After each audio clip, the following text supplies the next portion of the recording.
Hello, my name is Vasilios Kuzmakos, and this is my final presentation on Cuba.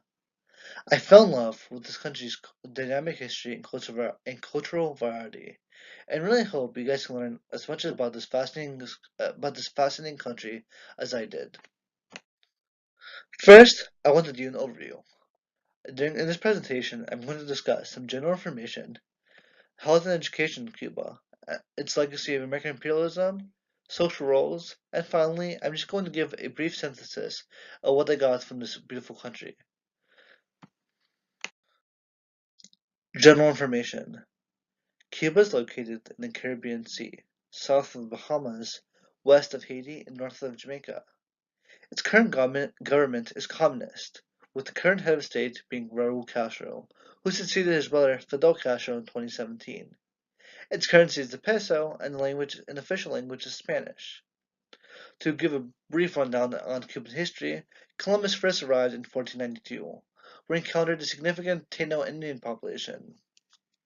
He quickly decimated its population through the introduction of disease and the introduction of the encomienda system, which was a working class system akin to slavery. This directly resulted in the introduction and the exportation of tens of thousands of African slaves in order to work the sugar plantations that would come to dominate the island. Spanish rule lasted approximately 300 years, with two failed rebellions happening during this time period. The Spanish would only relinquish their control during the Spanish-American War, when Americans would beat them and would have Cuba under guise of a protectorate. Unfortunately, however, Cubans only found that they traded one master for another. American intervention increased the wealth gap significantly under the Batista regime, which directly resulted in the modern Cuban Revolution under the leadership of Che Guevara and Fidel Castro. Cuba would become communist during this time period and would come to dominate Latin American politics for the 20th century. Currently, Cuba is facing economic isolation, which is currently dethaling as the Western powers are slowly reaching back in order to have them back in the international community. First off, I would simply like to talk about healthcare in Cuba. Cuba has always held one of the best healthcare systems in Latin America. And even in the 1950s, Cuba had more doctors per patient than France and Great Britain. This healthcare system, however, was marked by profound inequalities in access and quality due to the concentration of doctors in urban areas. The leaders of the revolution, therefore, saw healthcare as a basic right and believed everybody should have it. In order to do this, in order to decrease the gap between urban and rural communities, they implemented a revolutionary program known as the Servicio Medical Rural, which sent hundreds of doctors from urban areas to the country. Cuba nationalized their healthcare services, going so far as to enshrine healthcare as a basic right in the Constitution. They established a variety of polyclinics throughout the country, which even decreased the health gap even further. Cuba's doctor quality has always been world renowned, and even today, Cuban doctors are seen as some of the best in the world. The healthcare system in Cuba has always had an emphasis on prevention, which is why Cuba has universal vaccinations. This helped to completely eradicate a variety of diseases such as polio, tetanus, and rubella in Cuba. Cuba is a Cuba is a case study. Cuba serves as a perfect case study to show how even under the weight of global economic isolation, universal and more importantly quality healthcare is definitely possible. Education. Cuba has one of the highest literacy rates in the entire world at around 99%. Education in Cuba is subsidized at all levels, from primary school to university, but is mandatory until ninth grade. The vast majority of Cuban citizens, however, do end up going to college with a dropout rate of around 1%. Cuba invests heavily in its educational infrastructure, investing over 7% of its total GDP. Education is seen as one of the cornerstones of the revolution because Cuban leaders believe that for the country to be strong, it must have a population capable of participating and engaging in civic thought. American imperialism. Cuba has one of the richest legacies of imperialism in Latin America, with its roots going back all the way back to Columbus's discovery of the island in 1492.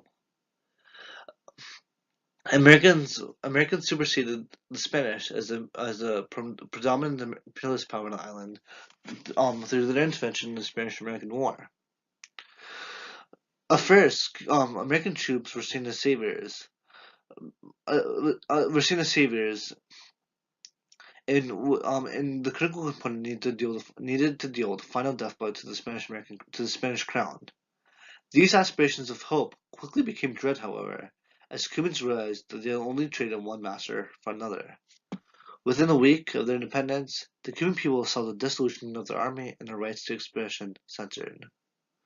Furthermore, the new nation saw its foreign and domestic affairs tied inextricably with that of the United States through the Declaration of the Platt Amendment. Under the Platt Amendment, the United States had complete social, economic, and political control over Cuba. This was further exacerbated under the Batista regime. Under the Batista regime, the United States had complete control of the United States economy and instated the dollar as a currency of exchange. This led to the rapid devaluing of the Cuban currency and caused a sharp decline in proprietorship, in which countless farmers lost their land. The American business lobby also began to hold a predominant role in the Cuban economy. They used their influence to promote the profits of American companies which came to dominate the island. The problem became so endemic, in fact, that at its height, American interests controlled over 50% of Cuban sugar production, 90% of its mines, and 80% of its railways. The monopolization of the Cuban industry created a severe wealth gap, where over a third of the public lived in poverty. During the Cold War, the American imperialism was continuing to rear its head, even under the Castro regime. The U.S. imposed extremely heavy economic sanctions during the Cold War, which led to extremely um, harsh shortages in essential materials such as oil. The United States government attempted to kill Castro several hundred times, with methods being as diverse as putting explosives in his cigars. They also attempted to fail coup through the Bay of Pigs invasion.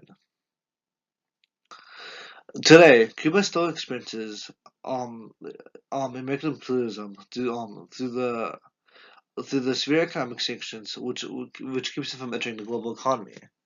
This prevents it from accessing um this prevents it from accessing modern goods such as electronics and cars, and is still one of the main reasons that Cuba is still in a state of destitution rather than promising economic and political standpoint it should be. Social roles. Racism and sexism has long dominated Cuban culture, going back to its legacy in colonial times. Racism prior to the revolution was rampant in Cuban society. A legacy of colonialism Because of legacy of colonialism, Afro-Cubans endured segregation and discrimination under the guise of eugenic policies and at the hands of groups such as the Ku Klux Klan Cubano. Acknowledging the prevalence of racism and seeing it as a counter-revolutionary idea, Castro instituted um, reforms to eliminate racial disparities in education, employment, and political spaces. These reforms had a positive and measurable impact on the lives of Afro-Cubans. The number of Afro-Cubans that held political office rose from 13% in 1976 to 26% in 2003. The gap in education was also reduced. By 1981, the literacy rate for Afro-Cubans and mulattoes actually exceeded that of their white counterparts. Castro, um, Castro failed, however, to address the cultural root of the problem. He allowed racism to persist, albeit in a more closeted form. Afro-Cubans today still experience discrimination and racism as part of their daily lives. Sexism in Cuba was believed to have disappeared after the Cuban Revolution. the predominance of machismo culture in Cuban society disputes this. In Cuban society, women are expected to stay at home and cook, while men are expected to work and go out with their friends. The majority of the majority of political power is held by men, with only 7% of women being represented in the communist government. Women in Cuba, though, still feel good by themselves due to the fallacy the due to the fallacy the sex system was abolished after the revolution. This is because women were seen as daughters of the revolution, and the casual and and revolution and revolutionary propaganda portray them as equals of men. According to a 2012 report on the gender gap, however, Cuba ranked 19th out of 135 countries, even surpassing the United States, which was ranked 21st. Therefore, therefore, even if women aren't necessarily equal as their government says it is, they still enjoy at least and they still enjoy some political and social autonomy. Though sexism and racism still pervade Cuban society, the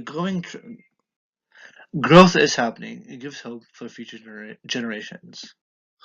Finally, my synthesis. I believe that Cuba has been unfairly characterized. In the United States, we're led to believe that Cuba is a French communist government with no semblance of human rights.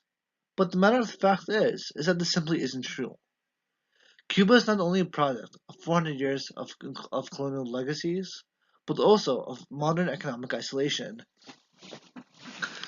And in fact, we can learn a lot from Cuba. Cuba, dis- despite having Despite having extremely heavy economic sanctions set upon it, it has prospered in healthcare, education, and, and civil rights. Within 50 years, it has completely transformed the country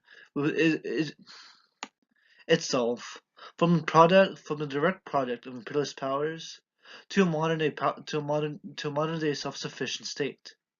And that is something to be acknowledged. I truly believe that the thawing of U.S.-Cuban relations will directly result in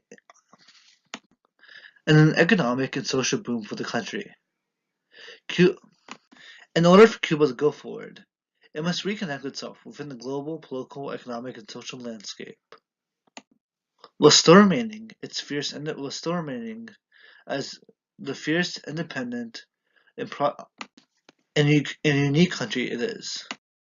I really hope you enjoyed my presentation on Cuba.